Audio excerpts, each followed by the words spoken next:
పూరా లోకల్. ముందుగా అంతర్జాతీయ ఫోటోగ్రఫీ సందర్భంగా అందరికీ ముఖ్యంగా మీ అందరు కూడా హృదయపూర్వక శుభాకాంక్షలు.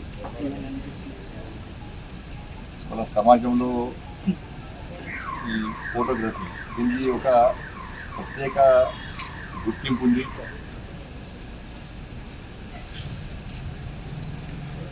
వాళ్ళ ఒకసారి దీని ఫోటోను చిరకాలం బతికిన రోజు కూడా దాన్ని చూస్తూ ఆనందించేటువంటి ఒక గొప్ప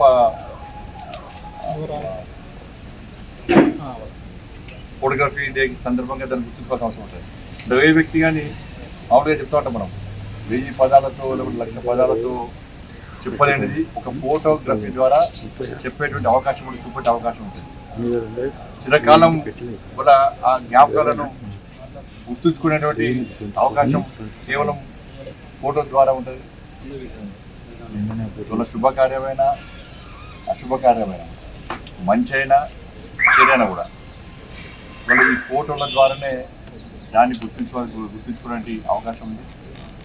అంటే అంతర్జాతీయ ఫోటోగ్రఫీ సందర్భంగా అందరికీ హృదయపూర్వక శుభాకాంక్షలు తెలియజేస్తూ, ఇవాళ టెక్నాలజీ మారుతున్న టెక్నాలజీ తర్వాత ప్రతి వ్యక్తి ఒక ఫోటోగ్రాఫర్ అయిపోయింది. సెల్ఫీలు కూడా ఫోటోగ్రాఫర్ అయింది.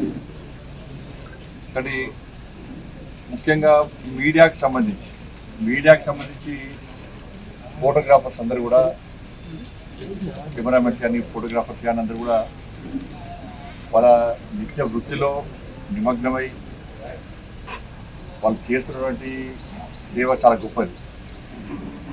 ఎందుకంటే నేను కోవిడ్ అప్పుడు, లాక్డౌన్ అప్పుడు ఫోటోగ్రాఫర్ల కెమెరామెన్ల ఇబ్బందులు నేను స్వయంగా చూసినాను.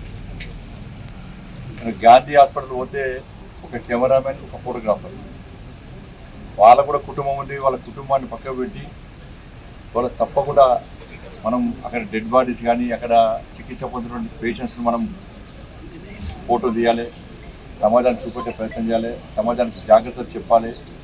నేను నా పేపర్లో నా ఛానల్లో పనిచేస్తున్నటువంటి డ్యూటీ చేస్తున్నాను కాబట్టి ఆ డ్యూటీకి సార్థకత నేను చేయాలని చెప్పి ఆలోచనతోని ఆ రోజు వాళ్ళు చేస్తున్నటువంటి అన్ని ఇబ్బందులు పడ్డప్పుడు కూడా, ఎందుకంటే ప్రజలందరూ లాక్డౌన్ సందర్భంగా అందరూ ఇంట్లో ఉన్నారు, కుటుంబాలతో ఉన్నారు. కానీ జర్నలిస్ట్ కానీ ముఖ్యంగా ఫోటోగ్రాఫర్లు కానీ కెమెరామెన్లు కానీ పోస్ట్ మార్టం రూమ్లో కూడా పోయి ఇవాళ ఫోటోలు తీసుకునే సందర్భాలు ఉన్నాయి. అనేక మంది ఫోటోగ్రాఫర్లు కూడా కెమెరామెన్లు ఆ రోజు ప్రాణాలు రక్షించడం జరిగింది. కానీ ఇటువంటి పరిస్థితుల్లో కనీసం వాళ్ళకు వెతికాలు పనిచేయి, ఉద్యోగ భద్రత లేదు. వాళ్ళు అనేక యాజమాన్యాలను ఫోటోగ్రాఫర్లను చులకన గురించే పరిస్థితి ఉంది. వాళ్ళు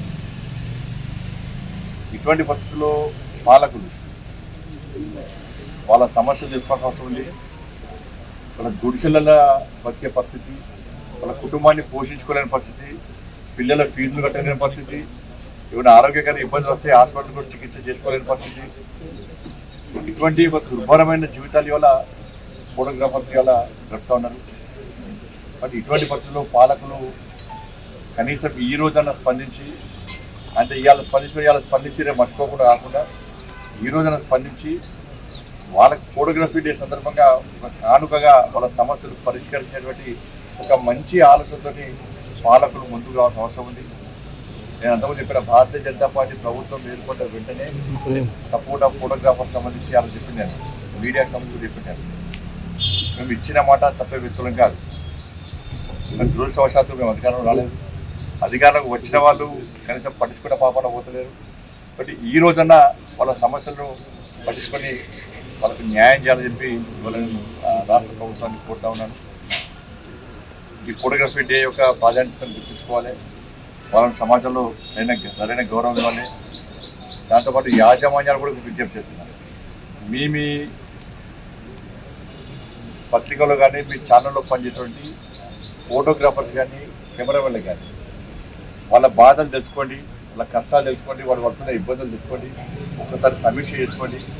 సమీక్ష చేసి వాళ్ళ ఇబ్బందులు లేకుండా వాళ్ళకి సమాన గౌరవం వచ్చే విధంగా మీరు చర్య తీసుకోవాల్సిన అవసరం ఉంది.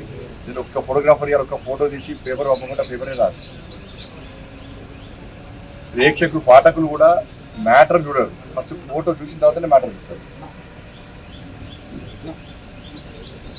ఇక్కడ ఏ చిన్న సంఘటన జరిగినా, ఒక మర్డర్ జరిగినా, ఒక మంచి శుభకార్యం ఏది జరిగినా కూడా ఫస్ట్ ఫోటోగ్రాఫర్ యొక్క వాటినే కోర్టులు కానీ చట్టాలు కానీ ఇవి కానీ ఆధారాలుగా సేకరిస్తాయి. మరి అంత ప్రాధాన్యత అంత ప్రాముఖ్యత వ్యవస్థ ఇది. కాబట్టి నిజంగా మీరు అందరూ ఫోటోగ్రాఫర్గా కెమెరామెన్గా మీరు ఉండడం చాలా సంతోషం. మీకు అదృష్టం అది. మేము ఫోటోగ్రాఫర్ కావాలంటే కాలేము, మీరు ఒక పొలిటీషియన్ కావాలంటే కావచ్చు, కానీ మేము ఫోటోగ్రాఫర్ కావాలంటే కాలేము, మేము ఎవరు కూడా కాలేరు. అదొక కళ అది. ఇప్పుడు ఫ్యాషన్ కూడా మారింది, ఇప్పుడు ఫ్యాషన్గా మారింది. ఏంటంటే జనరల్గా యూత్ అందరూ కూడా ఎక్కడ పోయినా కూడా యూత్ అందరూ కూడా యువకులు ఇప్పుడు జరుపుకున్న యువకులందరూ కూడా ప్రతి వ్యక్తి ప్రతి యువకుల్లో కూడా కెమెరా ఉంటున్నారు. అంటే ఎంత ఇంపార్టెన్స్ సమాజంలో పెరుగుతుందో మనం అర్థం చేసుకోవాల్సిన అవసరం ఉంది. కాబట్టి మీరందరూ ఫోటోగ్రాఫర్స్ కానీ కెమెరామెన్స్ అందరూ కూడా మీరు మీ కుటుంబాలు సుఖ సంతోషాలతో ఉండాలని చెప్పి, మీ కష్టాలు తిరిగిపోవాలని చెప్పి, ఆరోగ్యాలు ఉందని చెప్పి మనస్ఫూర్తిగా మీ అందరికీ అమ్మవారిని చదువుకుంటూ మీ అందరూ కూడా ఫోటోగ్రఫీ డే సందర్భంగా శుభాకాంక్షలు.